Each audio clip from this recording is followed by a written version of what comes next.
say. What's good, Postal family? You miss me? You miss me? Sometimes I gotta go back in order to move forward. Good morning, good afternoon, good evening. This is JH. Somebody asked, so I had to look up, do some research, figure out how to address this properly, give you the information on the ins and outs of what those funny supervisors we call 204Bs can and can't do, and what they get paid, and whether or not it's worth it if you're thinking about becoming a 204B.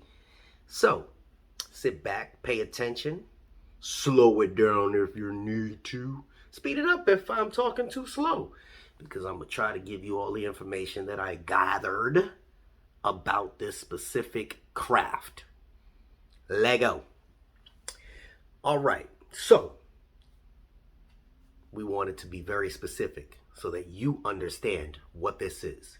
A 204B is a substitute supervisor that has been taken from a craft position. Our crafts, whatever craft you're in, that's a craft. Whatever job you're performing. If you're a truck driver, that's a craft. If you're a processing clerk, that's a craft. A 204B is a substitute supervisor that has been taken from a craft position. That specific person must return to their craft position after 120 days or they'll lose their seniority. So if you decide you want to step up and become a supervisor, after 120 days, before 120 days, you got to go back or you lose your seniority. Most of the time, temporary position is for training purposes if you're trying to better yourself and get up and really want to help. 204B position is an acting supervisor in the agreement between management and the postal unions starting since 1955. It was agreed that management can approach any employee to act as a supervisor, or that vice versa. An employee can act as a supervisor or request to act as a supervisor for a limited period of time.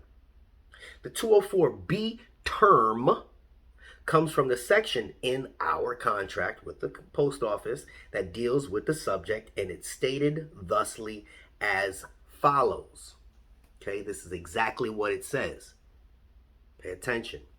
Section 204B has the needs. As the needs of the service require, an employee may be assigned from time to time to perform without compensation duties and responsibilities other than the duties and responsibilities specifically set forth in his job description.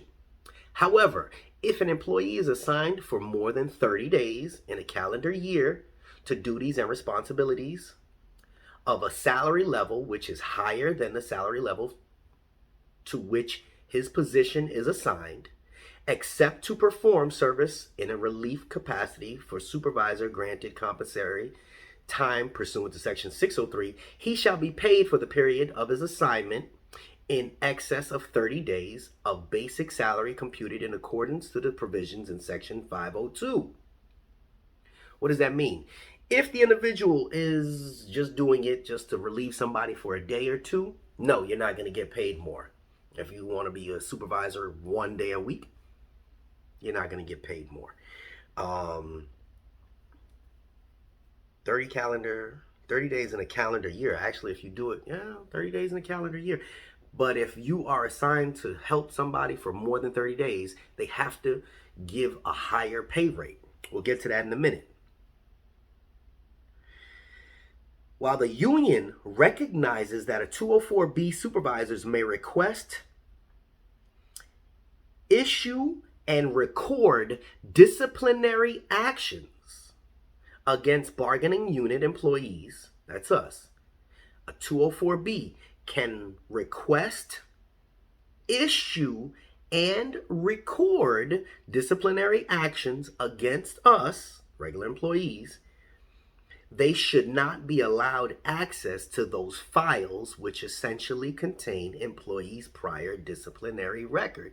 Meaning, your 204B can write you up, but they cannot go in your personal file. They can't go in your personal file. So they can write you up, but they cannot go in your personal file. This is what you need to know.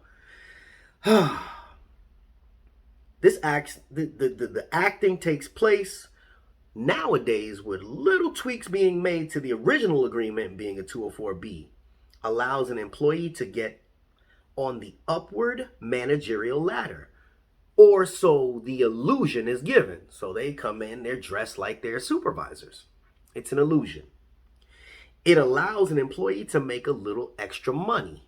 Not much. 1 to 5%. That's it.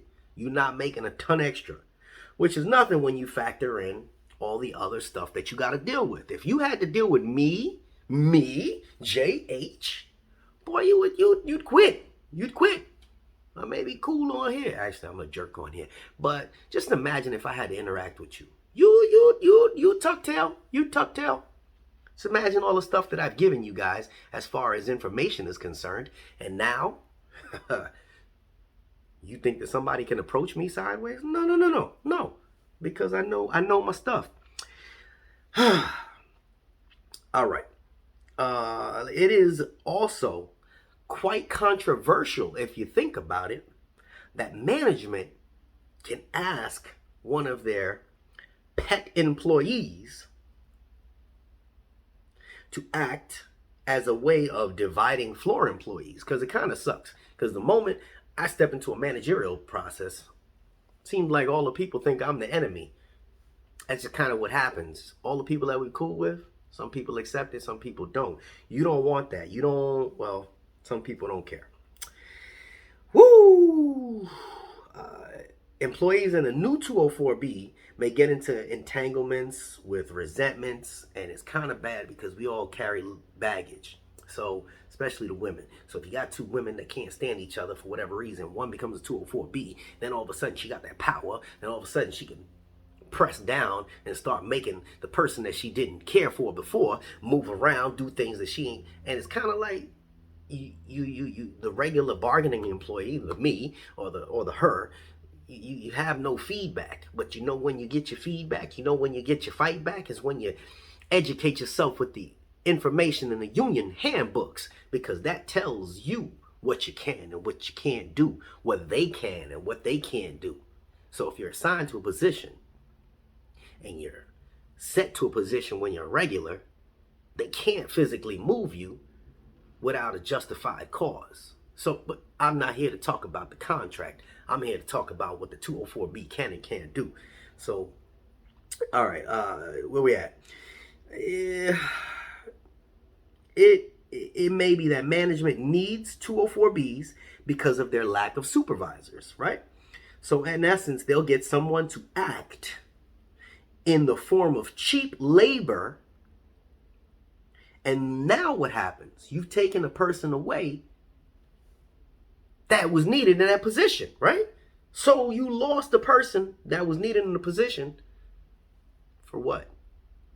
Because they're acting as a supervisor versus the post office hiring a qualified individual. Now, I'm not saying that 204Bs are not necessary or don't do what's needed to be done. If you genuinely want to help and you want to learn the ropes, step in there, step up, get the information. Don't try to utilize the power that's given to you, because there's really none, and try to use it for your own cause. We could go on for days. But what happened is that the areas that we're in and the districts will cut back on supervisors and tell a regular supervisor, hey, your role is eliminated. Go find a job elsewhere.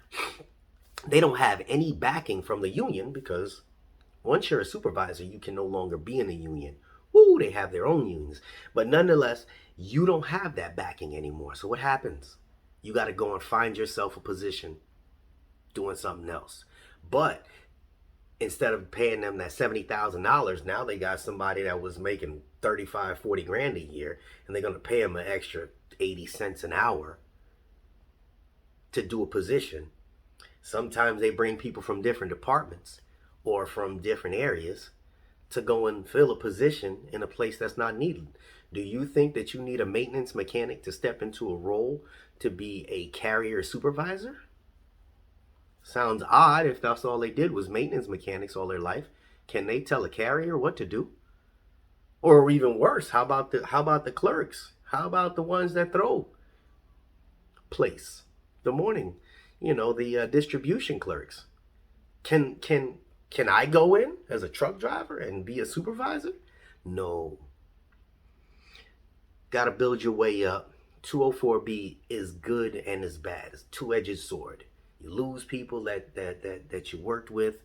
You become the bad guy.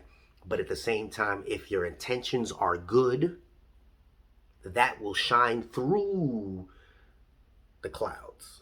Unfortunately, when you have management above you, you are pretty much a yes man. Yes man. Even though you know it's not the right way, your job is to get something done by all means necessary, which kind of sucks and it puts everybody in bad positions. But I'm not giving you my opinion about it. I'm giving you the information on what a 204B is, where it started, where it came from. Now it's up to you whether or not you want to step into that role, attempt to step into that role, and it also gives you information on how individuals got into the role that they're in. Utilize this information for what it's worth.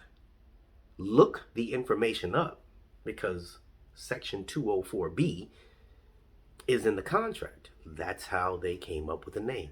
Nonetheless, this is JH with a little bit of information for you. Information is key. Information is clutch. Information helps the world go round, baby. J Hizzle. We out of here.